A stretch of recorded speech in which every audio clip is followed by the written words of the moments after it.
Shalom saudaraku yang dikasih Tuhan. Selamat pagi, salam sejahtera untuk kita semuanya. Saya mengajak kita sama-sama merenungkan firman Tuhan. Namun sebelumnya mari kita satukan hati, kita berdoa kepada Tuhan, mengucap syukur kepada Tuhan Yesus Kristus. Terpujilah Bapa di surga, Bapa yang mulia, Allah kami yang kudus, yang kami sembah di dalam nama Tuhan Yesus Kristus. Kami sungguh bersyukur Tuhan. Di pagi hari ini, sepanjang malam Tuhan sudah memberkati kami. Dan biarlah Tuhan di pagi hari ini kami undang hadirat-Mu Tuhan. Di dalam kehidupan kami pribadi lepas pribadi. Mari Roh Kudus Kau pimpin kami, urapi kami, jamah hati dan pikiran kami masing-masing. Sucikan, kuduskan hati dan pikiran kami. Dan biarlah Tuhan, firman-Mu yang kami renungkan. Kami percaya, semuanya kami pasti diberkati. Aku berdoa di dalam nama Tuhan Yesus Kristus. Yang sakit disembuhkan, yang terikat dilepaskan, yang susah dihiburkan, yang lemah dikuatkan. Di dalam nama Yesus, mujizat pasti terjadi. Pemulihan pasti terjadi. Kemenangan pasti terjadi. Terima kasih Tuhan, kami sambut berkat firman-Mu di pagi hari ini. Dalam nama Yesus. Haleluya. Amin. Mari saudaraku yang dikasih Tuhan, kita ambil Alkitab kita buka dan kita baca dari Matius 6 ayat yang ke-25 sampai ayat yang ke-26. Bunyi firman Tuhan berkata demikian. Karena itu aku berkata kepadamu, janganlah khawatir akan hidupmu, akan apa yang hendak kamu makan atau minum. Dan janganlah khawatir pula akan tubuhmu, akan apa yang hendak kamu pakai. Bukankah hidup itu lebih penting daripada makanan, dan tubuh itu lebih penting daripada pakaian? Pandanglah burung-burung di langit yang tidak menabur dan tidak menuai dan tidak mengumpulkan bekal dalam lumbung, namun diberi makan oleh Bapamu yang di sorga. Bukankah kamu jauh melebihi burung-burung itu?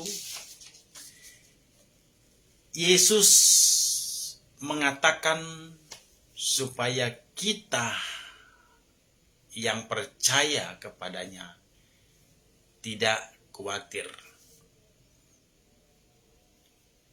Jangan gelisah, jangan cemas, jangan ketakutan, jangan khawatir. Inilah yang dikatakan Tuhan kepada setiap kita yang percaya kepada Kristus. Saudaraku yang dikasihi Tuhan, mengapa kita takut? Mengapa kita khawatir? Alkitab mencatat orang yang khawatir itu adalah orang yang tidak percaya. Orang yang khawatir itu adalah orang yang tidak mengenal Tuhan. Orang yang tidak mau datang kepada Tuhan, orang yang tidak percaya akan kuasa Tuhan, orang yang tidak mau berdoa, orang yang tidak mau merenungkan firman Tuhan. Janji Tuhan kepada orang yang berseru kepadanya, janji Tuhan kepada orang yang mau tinggal di dalam Tuhan, janji Tuhan kepada orang yang mau mencari Tuhan, pasti dicukupkan, pasti diberkati. Tuhan sudah sediakan semuanya bagi orang yang percaya. Tugas kita apa, saudaraku? Carilah dahulu kerajaan Allah dan kebenarannya, maka semuanya itu akan ditambahkan kepadamu. Kepada siapa? Kepada orang yang mencari Tuhan. Kepada orang yang berseru kepada Tuhan. Tuhan itu baik. Tuhan itu peduli.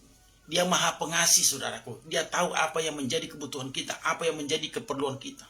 Tuhan sudah semuanya sediakan. Tinggal bagaimana kita meraihnya. Tinggal bagaimana kita untuk menerimanya. Kuncinya apa? Kita berdoa.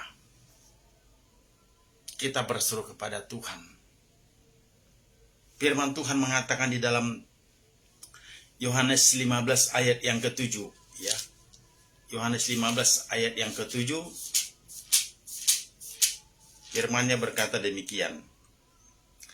Jikalau kamu tinggal di dalam aku dan firmanku tinggal di dalam kamu, mintalah apa saja yang kamu kehendaki, dan kamu akan menerimanya. Persoalannya, apakah kita sudah tinggal dalam Tuhan dengan sungguh-sungguh? Apakah firman-Nya sudah kita renungkan, kita lakukan dalam kehidupan kita? Dengan sepenuh hati. Kalau kita sudah sungguh-sungguh tinggal dalam Tuhan, kita merenungkan firman-Nya, lakukan apa yang baik benar di mata Tuhan. Apa yang kita minta, Tuhan pasti berikan. Tuhan pasti berikan kepada orang yang berseru kepada Dia, kepada orang yang dekat dengan Dia, kepada orang yang tinggal di dalam Tuhan. Ini janji Tuhan, saudaraku. Dia akan memberikan apa yang menjadi kebutuhan kita.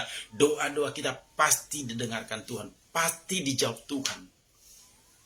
Amin, saudaraku. Daud berkata di dalam Mazmur 1 ayat 1-3, berbahagialah orang yang tidak berjalan menurut nasihat orang fasik, yang tidak berdiri di jalan orang berdosa. Tetapi yang kesukaannya ialah Taurat Tuhan, dan yang merenungkan Taurat itu siang dan malam. Ia seperti pohon yang ditanam di tepi aliran air, yang menghasilkan buahnya pada musimnya, dan yang tidak layu daunnya. Apa saja yang diperbuatnya pasti berhasil. Jadi kalau kita merenungkan firman Tuhan, yang pertama kita tenang, sukacita, damai sejahtera, kita bisa bahagia. Apa yang kita kerjakan, apa yang kita perbuat, Tuhan buat semuanya berhasil. Baik usaha kita, pekerjaan kita diberkati Tuhan, dibuat Tuhan berhasil. Karir kita semakin naik, bisnis kita lancar, saudaraku. Kita diberkati sehat, panjang umur, tidak sakit-sakitan. Kalau kita sungguh-sungguh mendengarkan suara Tuhan dan melakukannya, kita pasti dipelihara Tuhan, pasti diberkati Tuhan, pasti sehat. Kalau engkau punya masalah, pergumulan dalam keuangan, masalah sakit penyakit, masalah rumah tangga, hubungan suami istri, datang kepada Tuhan. Yesus berkata, kamu yang letih lesu dan beban berat, marilah datang kepadaku, aku akan memberikan kelegaan kepadamu. Belajarlah kepadaku, sebab aku rendah hati, maka jiwamu akan mendapatkan ketenangan. Jadi kita harus datang kepada Tuhan. Kita datang kepada Tuhan. Dia sudah mengundang kita. Tentu kita harus responi. Apa yang menjadi masalah, ceritakan sama Tuhan. Tuhan itu peduli, saudaraku. Tuhan itu peduli. Sebagai orang percaya, kita tidak perlu khawatir, tidak perlu ragu akan janji Tuhan. Tidak perlu gelisah, tidak perlu cemas, tidak perlu ketakutan. Karena Tuhan itu adalah Allah yang peduli. Dia adalah sangat peduli. Dia tidak akan pernah meninggalkan kita. Dia tidak pernah membiarkan kita jatuh sampai tergeletak dalam masalah. Tetapi justru Tuhan mau supaya kita datang berseru, berserah kepadanya, mengandalkan Tuhan di dalam setiap langkah hidup kita. Mari saudaraku, siapapun saudara, saya mengajak saudara pagi hari ini, kita datang kepada Tuhan, kita percaya bahwa apa yang menjadi kebutuhan kita, semuanya Tuhan sudah sediakan. Jangan pernah khawatir. Tuhan Yesus memberkati. Shalom.